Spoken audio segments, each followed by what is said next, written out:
Il est 8h30 très précisément sur les ondes de Studio Kalita, 8h30 à Jérusalem, 7h30 à Paris.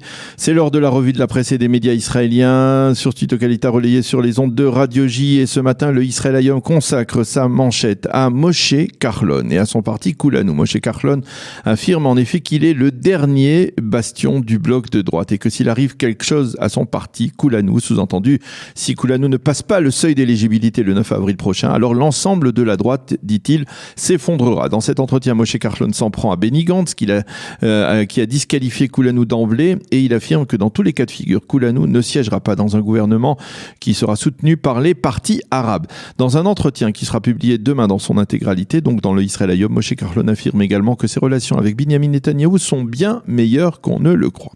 Et de la même manière, le Yediot Aharonot nous fait ce matin la promotion de l'interview qu'il a réalisée du tandem Naftali Bennett et Ayelet Shaked, les leaders de la nouvelle droite. Une interview qui sera publiée également dans son intégralité dans l'édition du Shabbat du Yediot Aharonot. Dans cet entretien, Bennett et Shaked reconnaissent qu'il y a entre eux une forme de jalousie, de relation d'ego, mais qu'ils parviennent toujours à résoudre leurs problèmes entre eux. Dans cet entretien, ils s'en prennent essentiellement, on peut le dire, entre autres, à Netanyahou, Binyamin Netanyahou, en l'accusant de ne pas lutter suffisamment fort contre le terrorisme palestinien.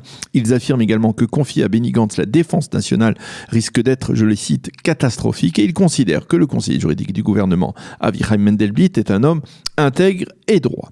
Le Yediot Aharonot lui consacre sa manchette à la commission électorale centrale qui a validé hier soir, dans une atmosphère, on peut le dire, très tendue, la candidature de Michael Ben-Ari, leader du Otzma Yehudit, d'une seule voix d'avance, 16 voix contre 15, mais qui a invalidé par contre la candidature du parti arabe Balad et d'un candidat à la députation juif israélien, le docteur Youssef Kassif, du parti communiste Hadash, qui est un parti majoritairement arabe.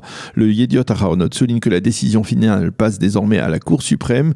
La décision de valider la candidature de Michael Ben-Ari a été vivement critiquée par Gilad Kariv, le leader du mouvement réformiste en Israël, qui avait pourtant exprimé devant la commission son opposition à une telle démarche parce que Ben-Ari est virulemment opposé au mouvement réformiste aux États-Unis et en Israël. Dans le Israël Hayom de ce matin, Chaim Schlein, le principal éditorialiste du journal, consacre ce matin son éditorial à ce qu'il appelle la gauche, une gauche qui se déguise en droite et qui parle bien évidemment du parti bleu-blanc. Il parle bien évidemment du parti bleu-blanc. Il écrit que la plateforme politique du parti centriste ressemble à la Mona Lisa que l'on peut contempler au Louvre, au musée du Louvre, et qui donne toujours l'impression de nous regarder, quel que soit l'endroit où l'on se place.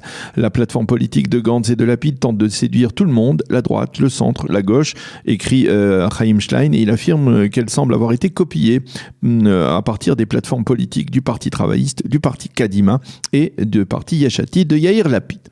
Le Yediot Aharonot se fait largement l'écho ce matin de la rivalité qui a éclaté au grand jour entre deux hommes politiques que l'on croyait amis de longue date. Aryeh Deri d'un côté, leader du Chasse, et Avigdor Lieberman, leader d'Israël Beitenu. Tous deux et leur parti revendiquent au lendemain des élections, si les deux formations passent bien entendu le seuil d'éligibilité, ce qui ne paraît pas évident, en tout cas pas pour Israël Beitenu, selon les derniers sondages, eh bien, ils revendiquent les deux ministères de l'Intérieur et de l'Intégration. Aryeh Deri a même clairement affirmé qu'il avait l'intention de mettre fin à l'hégémonie russe d'Israël Beitenu sur le ministère de l'Intégration et de la remplacer par un parti chasse qui veillera à une meilleure intégration des Olim de France.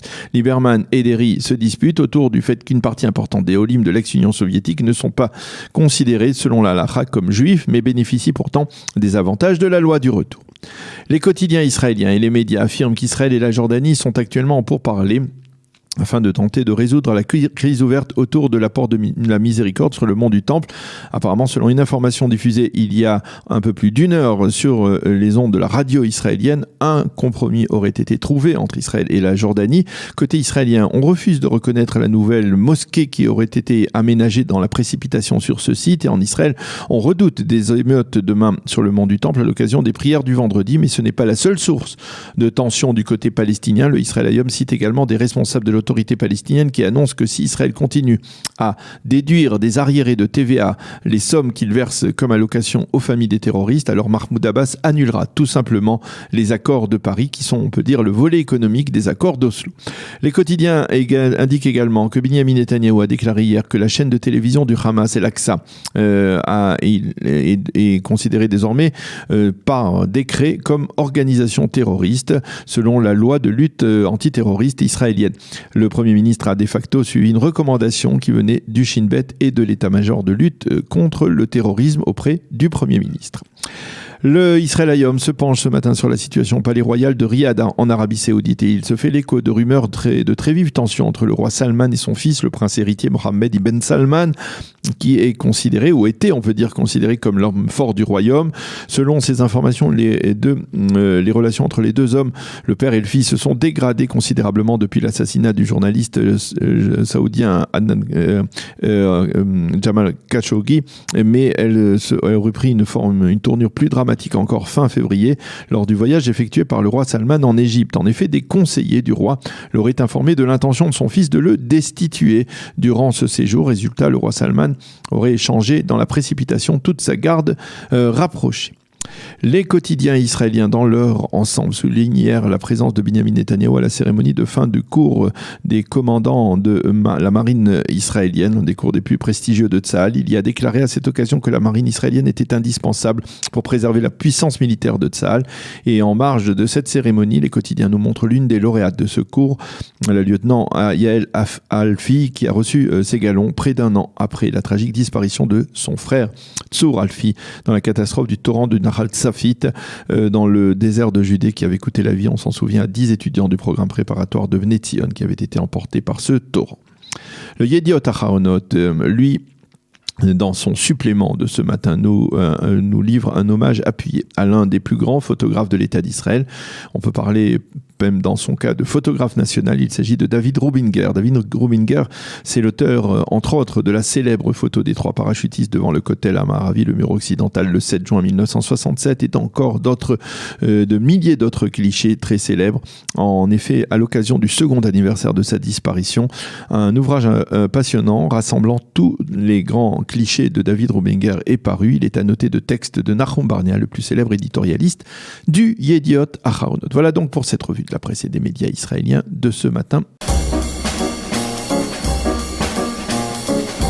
Pour mieux s'immerger dans la réalité politique, sécuritaire, économique et sociale d'Israël, connectez-vous chaque matin sur Studio Kalita. Daniel Haïk vous y attend pour sa revue de la presse.